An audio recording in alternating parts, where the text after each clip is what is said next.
Le dambou, c'est notre plat culturel, c'est fait à base de semoule de riz. Un dambou également accompagné par du moringa que nous préparons ici en guise d'entrée avec de la pâte d'arachide, du sel et bien sûr des oignons parce qu'il faut toujours mettre un peu de crudité. Nous ne mangeons jamais le dambou sans crudité en termes d'oignons et de poivrons.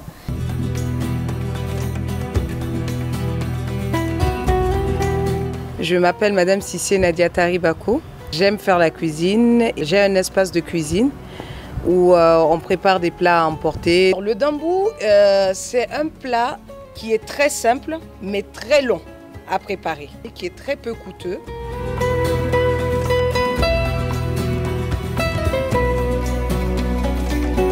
Première étape, faire moudre les graines de riz. Ensuite, séparer les grosses particules des particules les plus fines. Donc il faut bien tamiser votre farine jusqu'à avoir des gros particules et bien sûr des particules plus fines. Ensuite, c'est nettoyer les gros particules et les essorer, mélanger avec la farine plus lisse. Et la quatrième étape, c'est de venir bien sûr trouver votre couscoussier et bien sûr mettre ce mélange dans le couscoussier à vapeur. Et c'est là où bien sûr débute vraiment le voyage, la cuisine du dambou, parce que ça c'est une étape cruciale. Bien mettre votre semoule de riz dans le couscoussier. Il faut mettre de l'eau en bas et puis porter à ébullition vraiment à la température la plus chaude possible. Il faut compter 30 minutes après avoir mis votre couscous au préalable nettoyé, mélangé dans le couscoussier. N'hésitez pas à le faire ressortir. Vous allez voir qu'il y aura assez de vapeur autour. Et là, ça veut dire que ça commence à cuire. Après une première levée, 30 minutes, vous l'enlevez déjà. Et puis, vous incorporez de l'eau et de l'huile et du sel que vous allez malaxer encore. Il y a toute une étape de malaxation. Vous allez bien mélanger pour que la farine s'imprègne bien de l'eau et l'huile parce que c'est ça qui va permettre à ce que votre dambou soit doux dans la bouche. Parce que sinon, ça va être sec. Donc, il faut faire très attention à cette étape. Donc, n'hésitez pas à vraiment asperger votre dambou d'eau, d'huile et de sel au fur et à mesure que la cuisson se fait. Donc, chaque 15 minutes ou chaque 30 minutes, après chaque levée, n'hésitez pas à enlever le dambou et à le mouiller, à le remettre. C'est comme ça que la cuisson va se faire en douceur. Voilà, notre dambou, après bien sûr 45 minutes de cuisson pour un dambou de 6 personnes. Là, nous sommes à la cinquième levée. Vous voyez que c'est bien chaud, c'est bien doux au toucher. On voit que c'est bien cuit. Là, nous sommes arrivés à notre 6e étape. C'est lorsqu'on incorpore bien sûr le moringa dans notre dambou. Bon, il y a des gens bien sûr qui n'aiment pas trop le moringa. Mais nous, étant donné que c'est un plat traditionnel, nous l'accompagnons toujours de moringa, des feuilles de moringa. Donc, on peut passer 15 minutes à le malaxer avec le moringa de telle sorte que les feuilles se mélangent à votre dambou au maximum. Nous l'avons vraiment revisité, nous mettons vraiment un peu d'oignon, un peu d'huile et du sel. Voilà, que nous faisons revenir dans une casserole.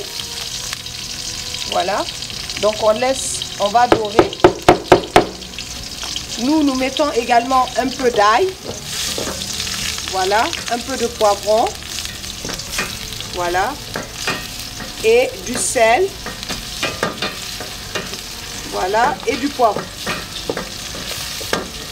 Voilà.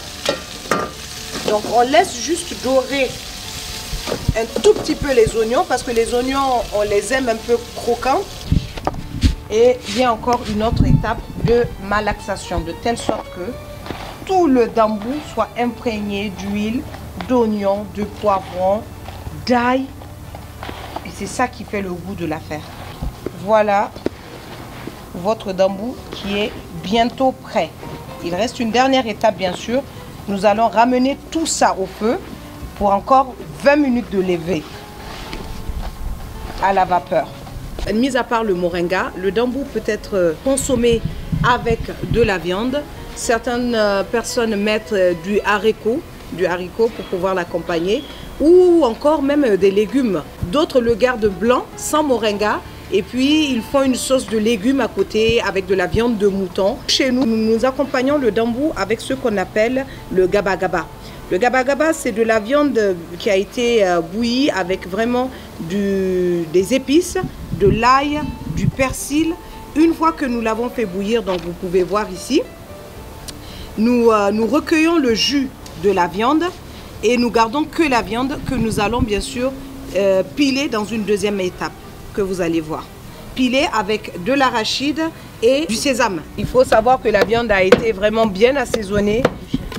Beaucoup d'ail, beaucoup de poivrons, du persil, du sel et du poivre. Voilà, il faut vraiment bien épicer la viande. D'autres rajoutent du piment. Mais nous, comme nous faisons vraiment pour un grand public et que nous faisons surtout attention à la santé des gens, nous évitons bien sûr l'excès de toutes ces épices. Voilà. Une fois la viande bien pilée, vous pouvez rajouter une poignée de cacahuètes, d'arachide. Et là, bien sûr, la quantité n'est pas beaucoup. Nous avons 300 g de viande qu'on va piler avec. Et bien sûr, du sésame que nous allons mettre légèrement pour piler. Voilà. Une fois que nous allons finir de piler notre viande, faire revenir votre viande au préalable pilée à l'aide d'un pilon et d'un mortier. Le bouillon recueilli de la viande, vous en mettez voilà, légèrement dans votre viande sautée à l'ail et aux oignons. J'ai pas fait de formation en cuisine. Chez nous, ça se transmet de mère en fille. Bien sûr, dans ce domaine, nous avons trouvé des pionniers, mais c'était des dames qui étaient déjà assez âgées. Et je me dis que nous étions et nous sommes encore la relève de cet avènement de restauration rapide, ce qu'on appelle chez les autres le fast-food. Seulement nous, nous sommes plus spécialisés dans tout ce qui est mets locaux. Aujourd'hui, la gastronomie, c'est aussi une identité culturelle. Donc nous avons besoin de mettre en avant nos mets locaux que nous aimons manger. Donc voilà, chers amis, nous sommes arrivés à la fin de notre démonstration culinaire. Donc voilà comment nous présentons aujourd'hui dans le Niger, aujourd'hui 2.0, le dambou, que nous appelons ici chez nous le dambou djizé.